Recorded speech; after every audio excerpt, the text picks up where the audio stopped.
So, I've searched for a video on installing a new rear catalytic converter heat shield, but I only found videos showing how to fix a rattling heat shield.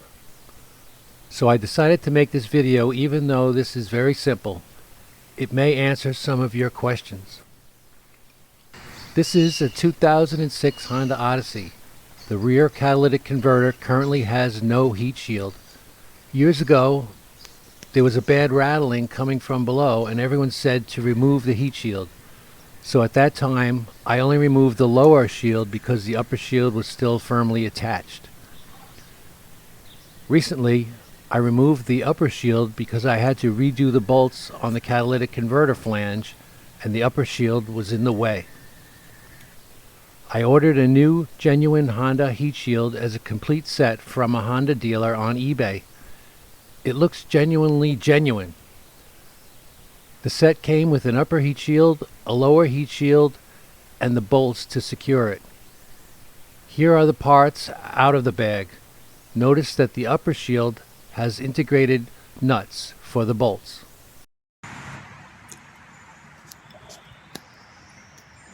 So this is the top of the cover, and it has a nut in each position. It's a 12 millimeter nut. It's not really welded on, it's kind of like crimped on. So when I screw it on, I'm gonna back it up with a 12 millimeter wrench.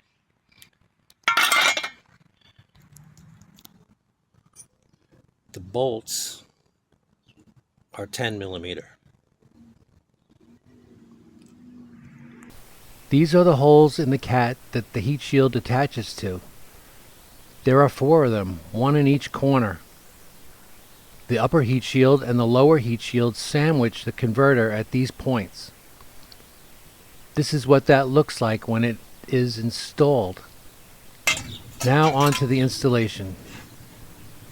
The upper shield has the nuts, and the triangular end of the upper shield goes towards the rear.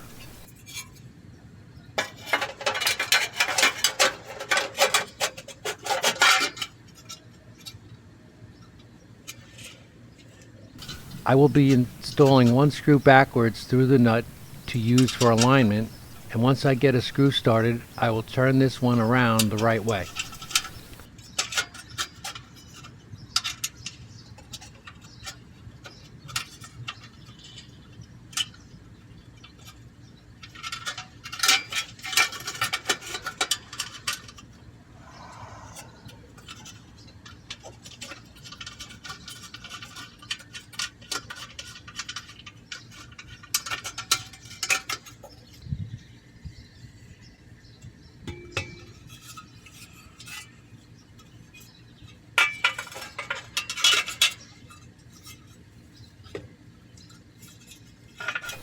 The notch end of the lower shield goes towards the rear and sandwiches the tabs with the holes on the cat with the upper shield.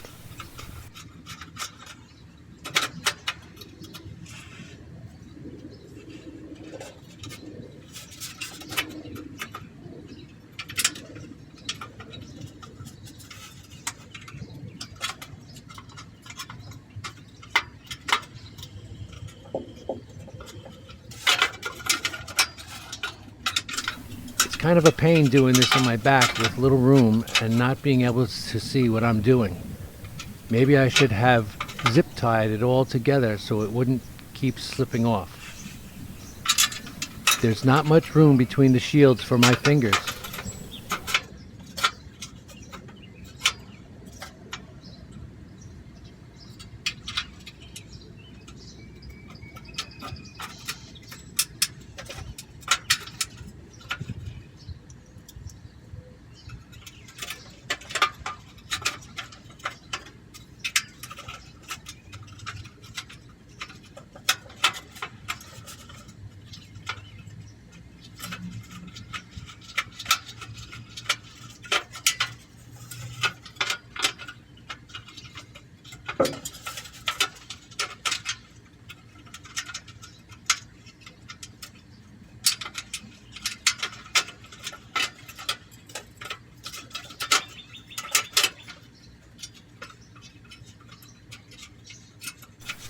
There, I got one started.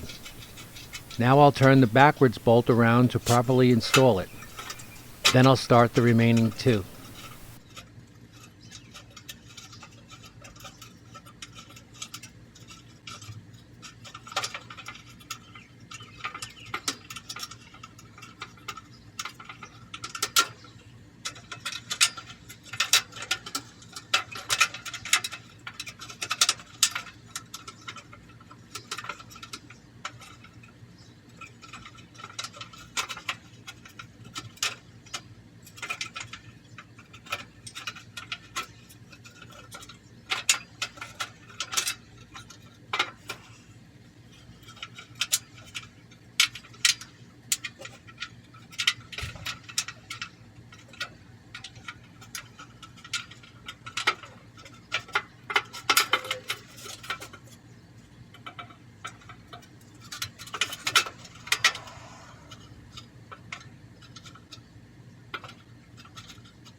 With all four of the bolts started, I'll begin to tighten them.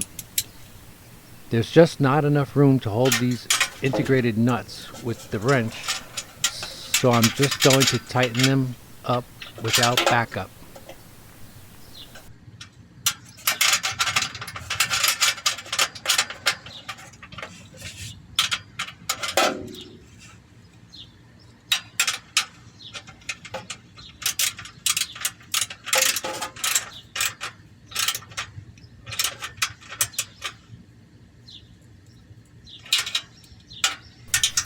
I'm using Ugga-Duggas, but it should be tightened to 8.7 foot-pounds.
And there it is, all done. This heat shield was easy to install and came out very nice. No chance of setting dry leaves on fire.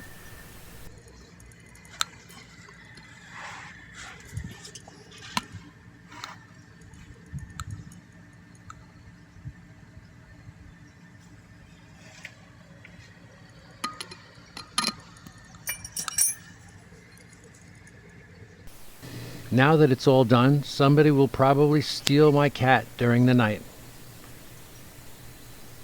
Click the link to watch me seal up the broken rear cat joint.